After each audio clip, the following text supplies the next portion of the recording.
지역 통계 우수 사례 공모전. 자, 조금 전에 최우수상 우리 축하의 박수 보내드렸죠. 이 최우수상을 수상한 제주특별자치도의 우수 사례 발표를 한번 진행을 해 보도록 하겠습니다.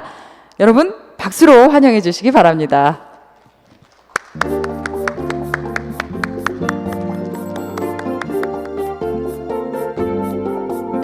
네, 안녕하세요. 제주특별자치도 일자리과에서 일자리 업무 맡고 있는 김관현이라고 합니다.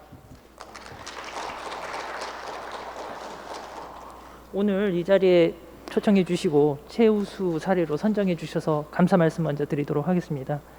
저희는 2015년서부터 해왔었던 일자리 인식 실태 조사에 관련된 사례를 발표하도록 하겠습니다. 저희가 이 일자리 인식 실태 조사를 하게 된 배경을 설명드리도록 하겠습니다. 제주도 같은 경우에는 그 경제활동 인구 조사나 지역별 고용 조사를 보면 고용률은 전국 최고 수준이고요. 실업률은 전국 최저 수준입니다. 그러니까 양적 지표로서 보면 아주 상당히 우수한 지역인데 실제 지역에서 얘기를 들어보면 일자리에 불만족스러운 부분들이 많고 실제 제주 열풍으로 제주도에 이주해 오신 청년들이나 이주민들도 일자리가 별로 넉넉지 못해서 돌아가시는 사례도 종종 생기고 해서 이런 문제에 대해서 저희가 문제의식을 가졌고 그래서 도대체 이 지표하고 실제 얘기 나오는 거에 간극이 무엇인지에 대해서 탐구를 하는 측면에서 이 일자리 인식 실태 조사를 하게 되었습니다. 2020년 10월 기준으로 제주도 고용률은 70.9%로 전국 65.9%에 비해서 5%포인트 높을 정도로 아직도 여전히 고용 지표는 좋은 상황이고요. 다만 여기 발표 자료에도 일부 넣어놨지만 임금이 전국 대비 조금 낮고 비정규직 비율은 아마 이제 산업 구조가 3차 산업이 70%로 넘어가는 그 지역 특성에 따라 가지고 조금 좋지 못한 상황을 반영한 것으로 저희는 판단하고 있는데요. 그 내부적인 내용을 좀 들여다보기 위해서 일자리 인식 실태 조사를 15년서부터 했고 18년 같은 경우에는 4,095 가구에 대해서 조사를 해가지고 일자리 인식 실태 조사를 내놓게 되었습니다. 그래서 이 일자리 인식 실태 조사를 기초로 해가지고 정책들을 조금 마련하는 프로세스를 밟았고요. 실제 저희 도청 전체적으로 일자리 업무를 하고 있지만 저희 일자리과에서는 청년과 중장년에 좀 더 포커스를 맞춰가지고 일자리 정책을 추진하게 되었습니다. 다음입니다. 우선 청년층에 대한 조사 결과를 간략하게 설명을 드리면 표에서 또 보시면 아시겠지만 아까 서두에도 말씀드렸듯이 제주도 같은 경우에는 다른 것보다도 임금, 특히 섬이라서 물류비가 있기 때문에 물가가 타시도보다도 좀 높은 측면이 있어서 임금은 낮고 물가는 높고 해서 실질 임금 자체는 아주 낮을 수 있는 밖에 없는 상황이라서 청년들이 제일 불만이거나 일자리에 만족하지 못한 부분이 임금 부분이었고요. 실제 평균 근속 기간도 재보니까 2년 5개월로 나타났던 상황입니다. 그래서 다음입니다. 미취업자 관련된 사항인데요. 미취업자 보시면 원하지 않는 분야라도 일을 하겠다. 임금 수준이 낮아도 일을 하겠다라고 하는 부분이 그러함이라고 답한 부분이 매우 낮습니다. 그러니까 사실은 어찌 보면 뻔한 얘기일 수도 있지만 미스매치 부분이 심한 부분이고 역시 임금에 대한 부분, 미취업자에도 이런 부분이 많이 나타나고 있는 상황으로 저희가 일자리 인식 실태 조사를 통해서 인지를 하게 되었고요. 그래서 저희가 정책적으로 풀어낸 부분은 이 통계 결과를 가지고 풀어낸 부분은 제주형 청년 일자리 3종 정책이라고 해가지고 이제 전국에서 처음으로 취업부터 목돈 마련, 주거 지원을 하나의 세트로 이렇게 지원하는 정책을 입안하게 되었습니다.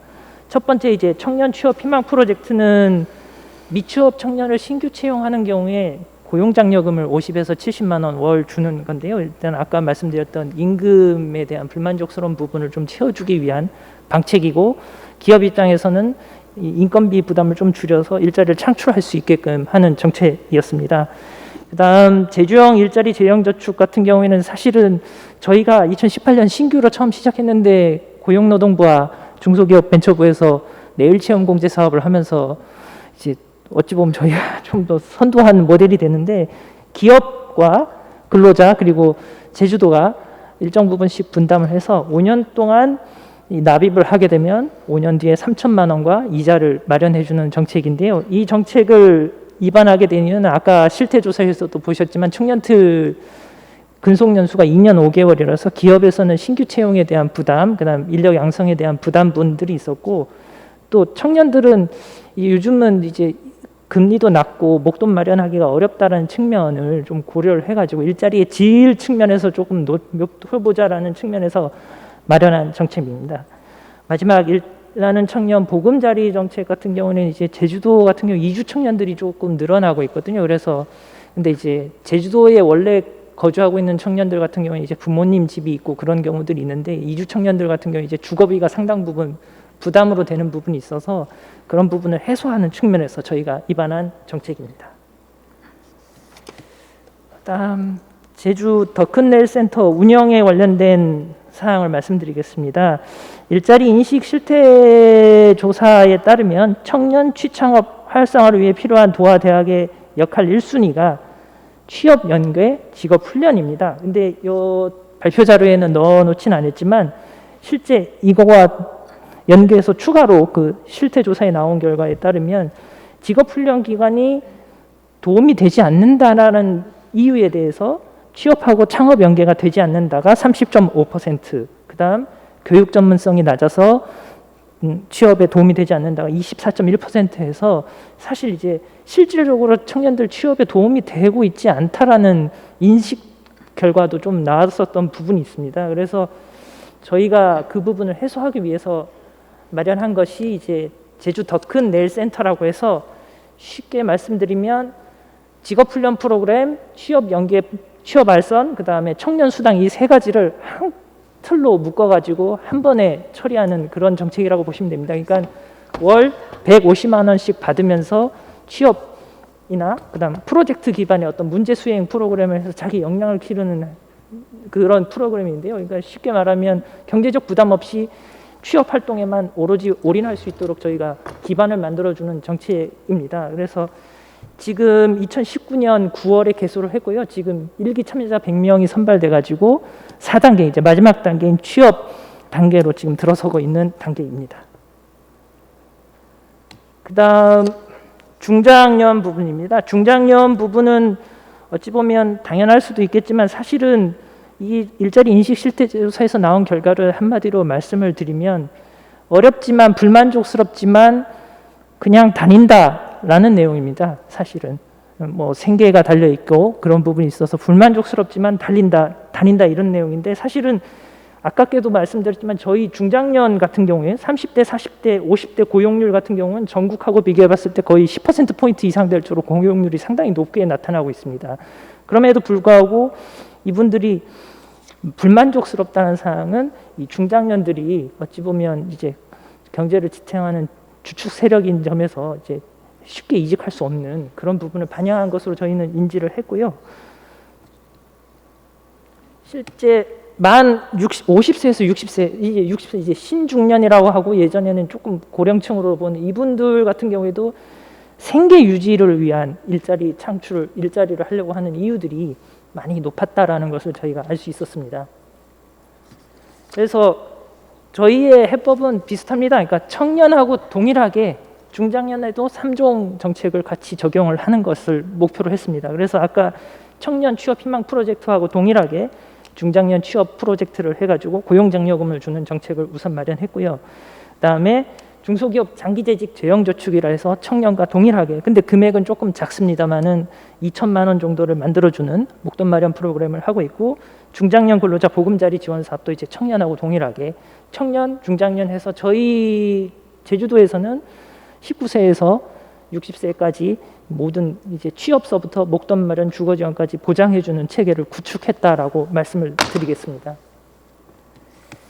그래서 실제 13페이지에 있는 내용들은 저희의 일단 실적인데요. 수치상으로 보면 뭐 몇 개 기업 몇 명 이렇게 늘었다라고 하는데, 그냥 단순하게 말씀을 드리면 저희 일자리과 예산이 2017년도 경우 저희 부서에서만 집행하는 자체 국비 합쳐서 200억 정도 됐는데, 2020년 그리고 내년도 본 예산은 지금 430억까지 예산을 2배 이상 늘려놨습니다. 이 사업에 본격적으로 투자를 하고 있는 것이고 그러한 성과들을 이 13페이지의 수치로 정리를 해놨습니다.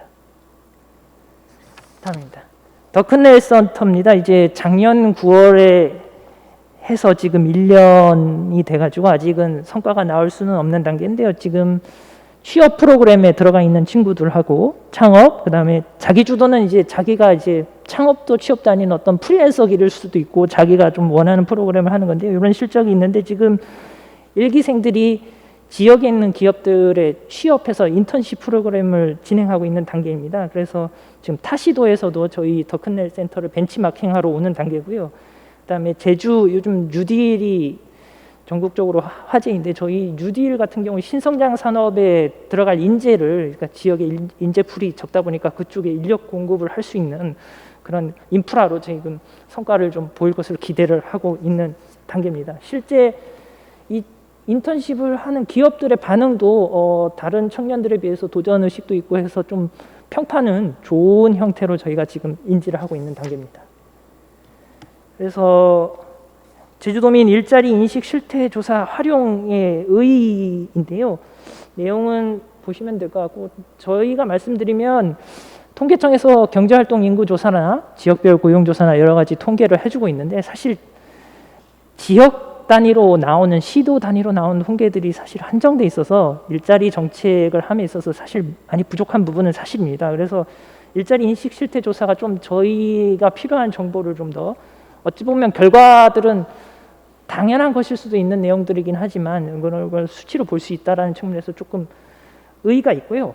또 최근 들어서 저희가 고민하고 있는 부분은 이제 예산이 아까 말씀드렸듯이 200에서 430억까지 이제 2배 이상 늘었는데 내부적으로 의문이 드는 건 이렇게 돈을 붓고 있는데 성과를 어떻게 내고 있느냐 이런 부분에 대한 지금 의문이 존재하는 단계거든요. 그래서 지금 밑에 독창성 부분에 일자리 통계 이거를 하고 있는데요. 요거는 지금 호남지방통계청하고 호남지방통계청 제주사무소하고 같이 하고 있는 건데 고용보험, 그다음 주민등록자료, 그다음에 사대보험 자료, 국세청 납세자료 등을 행정자료들을 이용해가지고 일자리가 어떻게 늘어나고 있고 그런 빅데이터를 통해서 DB를 구축한 겁니다. 그래서 저희는 저희 사업에 참여하는 기업들이나 그런 사업자 등록번호와 이 DB를 연계해서 실제 정책 예산을 투입했을 때 이 기업들이 고용은 더 늘렸는지 지원금을 받은 일자리 근로자들이 근속은 하고 있는지 향후 또는 청년 자기개발비 또는 청년 수당을 받은 청년들이 취업은 했는지 이런 거를 살펴볼 수 있는 툴로서 지금 개발을 했고 올해 10월 말에 발표를 했었던 상황입니다. 그래서 저희 지역 입장에서는 계속 이런 통계에 대한 욕구는 많을 수밖에 없었던 상황이고 저희는 계속 이런 거를 확대해 나가는데 이제 이번에 일자리 등록 통계 행정 통계하면서 느낀 점은 이제 타시도 확장 가능성이 조금 없다라는 부분이 통계청에서도 자꾸 얘기를 하는 부분이 이제 제주는 섬이니까 이제 근거리 출퇴근이 안 되니까 이제 제주에서만 할 수 있는 거 아니냐라고 하는데 어찌 보면 지역에서는 그럼에도 불구하고 아마 이런 각 자기만의 통계를 가지고 싶어하는 욕구가 있지 않을까라는 생각이 듭니다. 그래서 저희는 앞으로도 통계청 특히 호남지방통계청하고 제주사무소 측하고 가속 협업해가지고 이 인식 실태 조사도 올해 같은 경우는 이제 코로나 상황을 내년도에 어떻게 반영할 것인지 어떻게 인식들 하고 있는지에 대한 조사 결과로도 활용할 예정입니다. 끝으로 저희가 이 일자리 인식 실태 조사나 지금 일자리 통계 이종 개발한 거 할 때 호남지방 통계청장님하고 그다음 당시 박병선 과장님하고 그다음에 제주 사무소 측 관계자분들 많이 괴롭히고 많이 쫓아다니면서 좀 괴롭혔는데요. 이 자리를 빌어서 감사하다는 말씀을 드리고 발표는 이것으로 마치도록 하겠습니다. 감사합니다.